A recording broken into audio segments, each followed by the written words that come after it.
ito po yung gawain po natin sa ngayon, ang paglalagay ng net sa ating pond. Bali ang net na yan ay hanggang doon po nag-start yung net. Yun po yung dati, doon po nag-start yung net natin at nalagay na po natin yan hanggang doon, hanggang dito. At ngayon naman ay itong pilapil na ito yung lalagyan natin ng net hanggang doon. Yun po yung pinakadulo na lalagyan po natin ng net. At pagkatapos po natin malagyan, dudublihin po natin yung mga nilalagay po natin na lupa para mas matibay yung pilapil po natin. So umpisa na po tayo. Pero bago yon ay ilalagay po muna natin itong net hanggang doon. Kumbaga i-spread natin ganyan para hindi tayo mahirapan. Ganito yan. Tapos bubuhatin natin, ilagay natin doon sa dulo. Yan, malapit na po tayong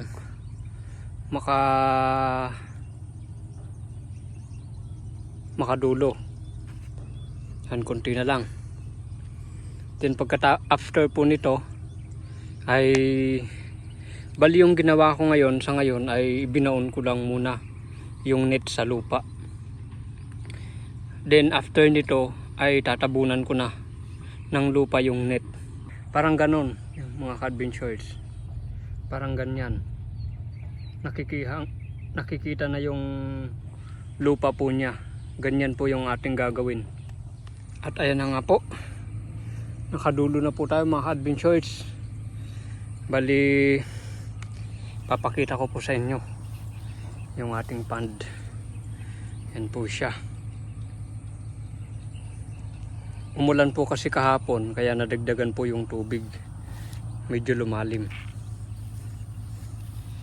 Yan, ito po yung magiging kalalabasan ng ating ginagawa. Magiging ganito, matibay yung tambak po niya dito sa labas ng net ay matibay, yung dito ay malambot. Yan, ganyan po yung magiging mangyayari.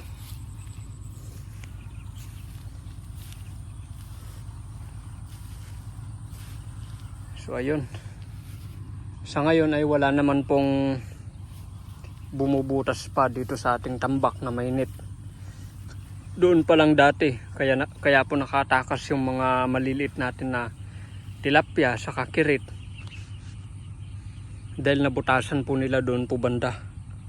Pero marami pa namang naiwan yung mga malalaki. Saka yung mga natanggal natin na net, yung ganito, ito po yung ilalagay natin naman dito sa doon po sa ating palayan.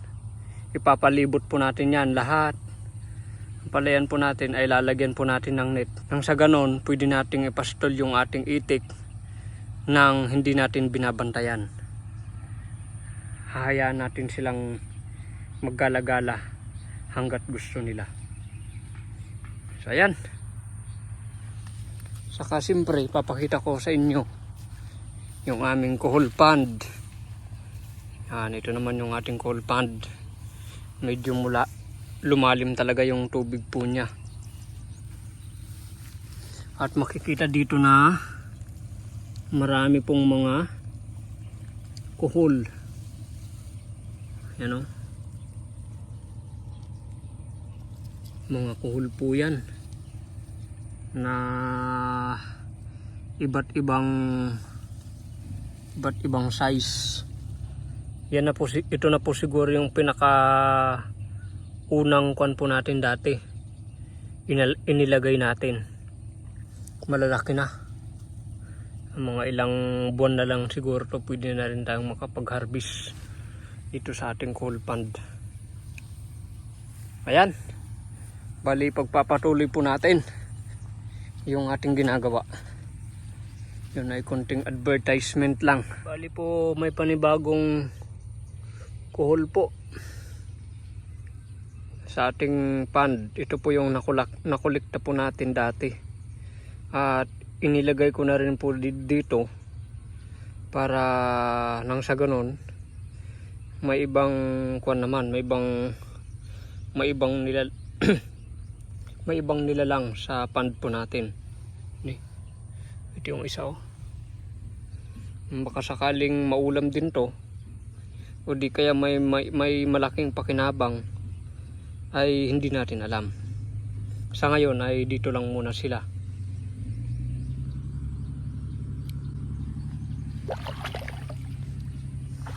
Habang pinag-aaralan pa ng DOST ay dito lang yan sa ating pond para kung maghanap po sila meron tayong ibibigay kaagad. Joke. Ayan po, dumating na yung ating mga backup. At ito na po yung natambak po natin. Yan. Bali hindi pa po yan final.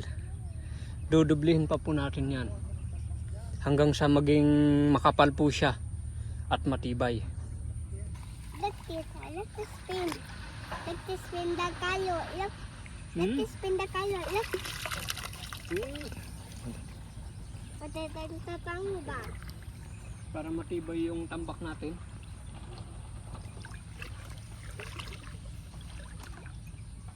Let's dito. Yan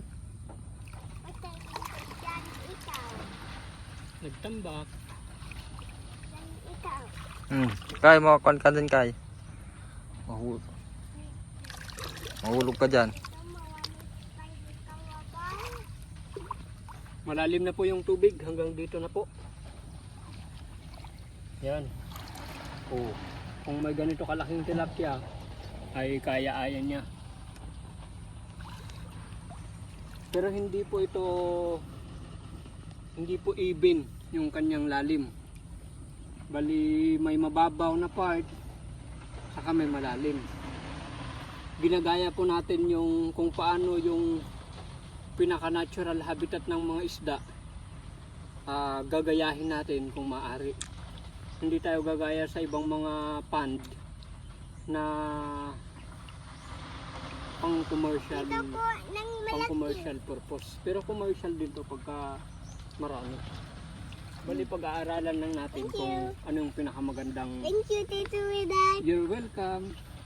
Pag-aaralan natin kung ano yung Bali pag-aaralan po natin kung ano po yung pinakamagandang pond na gusto po nila.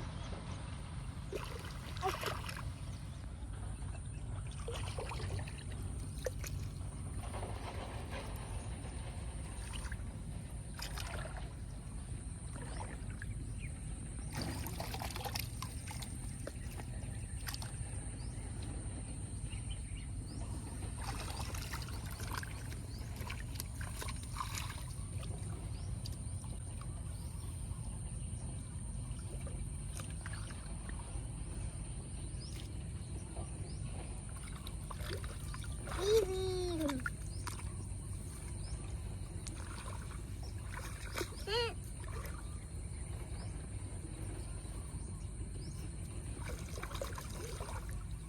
Dito ka ng azula, please.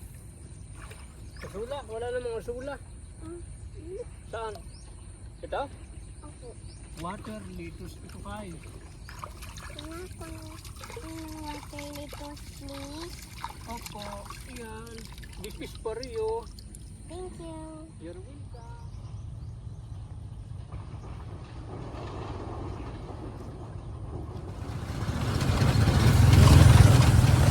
Bali, ngayon po mga adventures ay mangungutang po tayo ng abono. Dahil mag-aabono po tayo ng palay.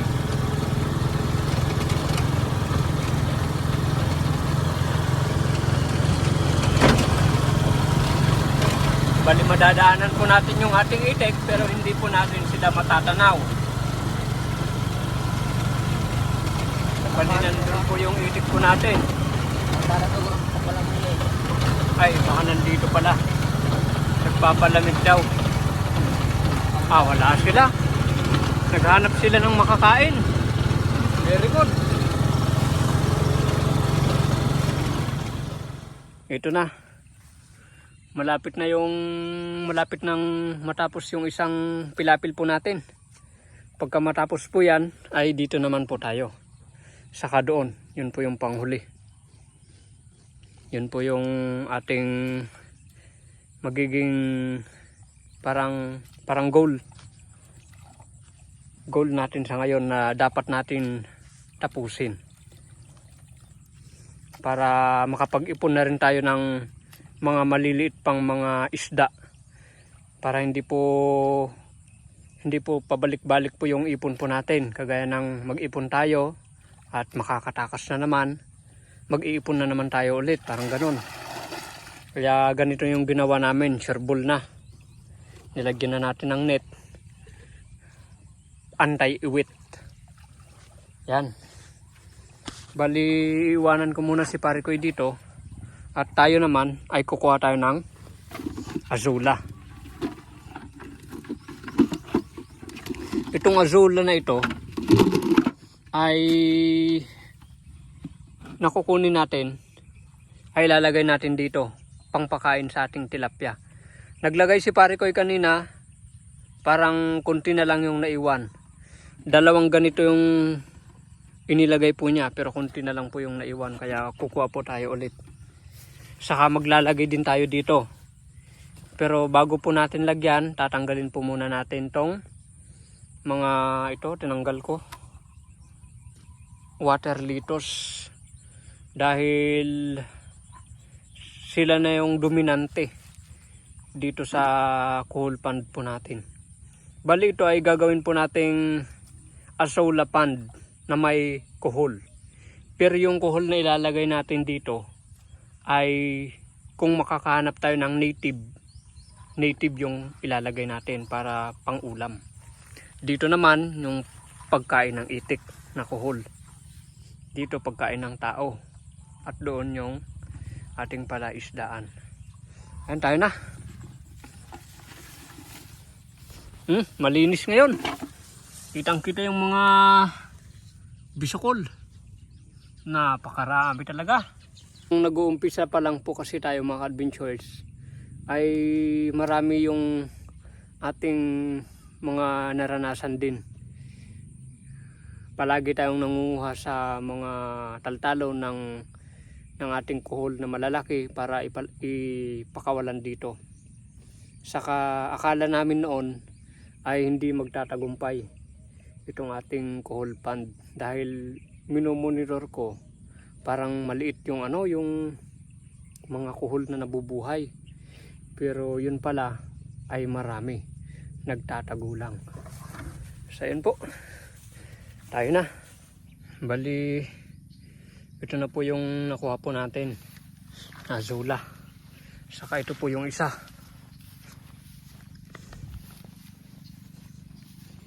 Ilalagay po natin sa ating pond. Saka maglalagay din po tayo mamaya sa kuhol pond po natin. Dahil matatakaw rin po yung ating mga bisukol. Lalagyan po natin sila para may pagkain din sila. Ayan po, nandito na po tayo. Dito po tayo maglalagay.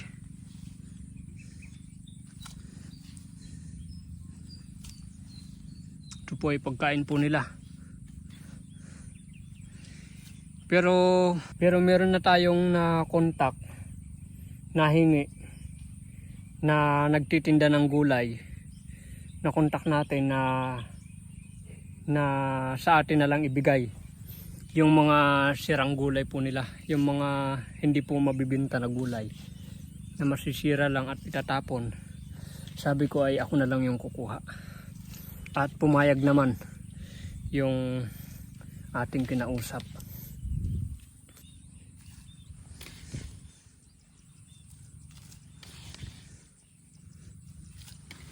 Pagkain ng bisukol.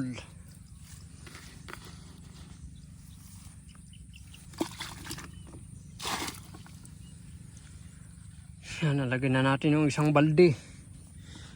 Itong isang balde na naman. Bali dito tayo. O di kaya doon, pero dito na lang.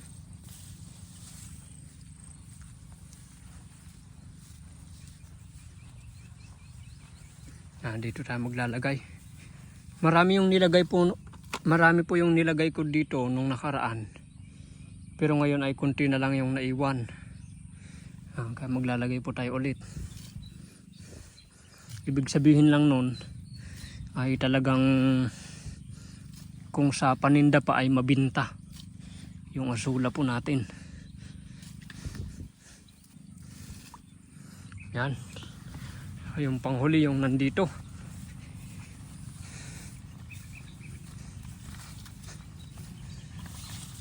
Yan dito.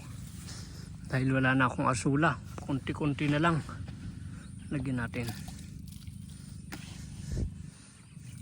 Nang hindi naman sila magutom.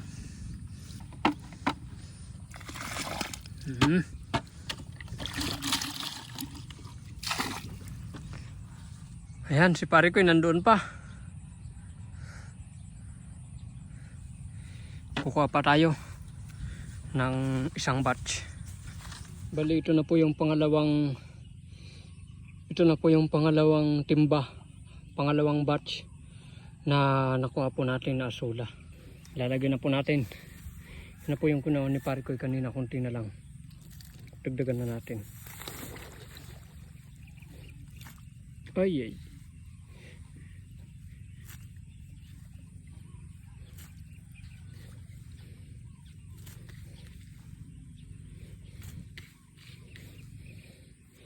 Ito naman ay magsisilbing pagkain ng tilapia.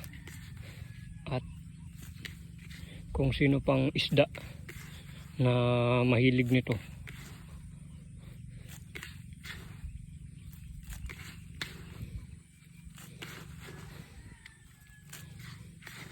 Kung gusto po ninyong bumili ng azula ay mag-comment lang po kayo.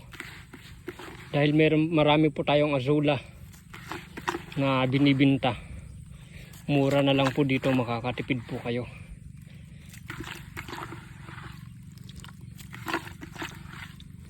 Yan.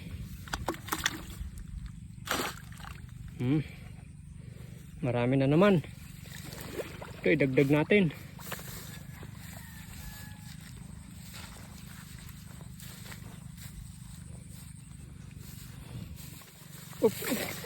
Hulog tayo. Dito tayo maglalagay.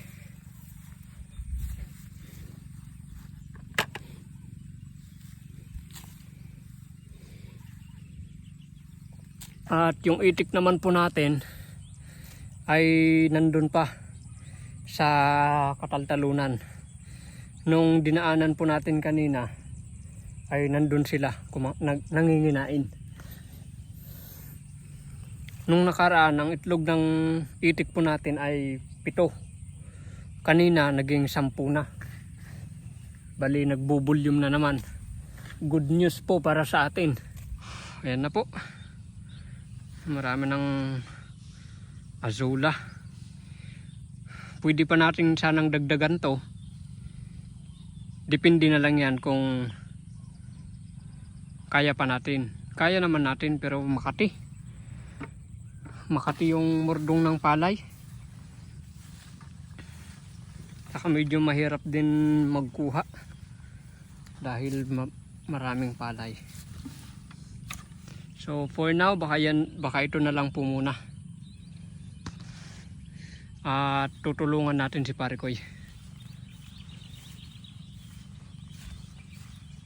Bali ngayon po pala mga adventures ay pupuntahan muna natin yung ating mga itik dahil alas 4 na. Isunsun na natin, saka tayo babalik dito. Bali nandito na po tayo sa ating mga itik na kasalukuyang nanginginain pa. Time check po natin ay 4:50. Ayan. Yan po sila. Saka si pare ko ay nag-aayos pa ng traveler. At tayo naman ay nandito. Bali, unti-unti na nating ikwantong ating mga itik. Ilagay doon. Dahil hapon na rin. Pik, pik, pik, pik!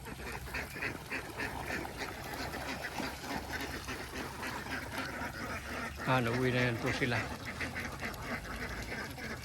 Okay, gawid kayo. Busog na po yung karamihan. Kung meron pong hindi busog ay mangilan-ngilan lang.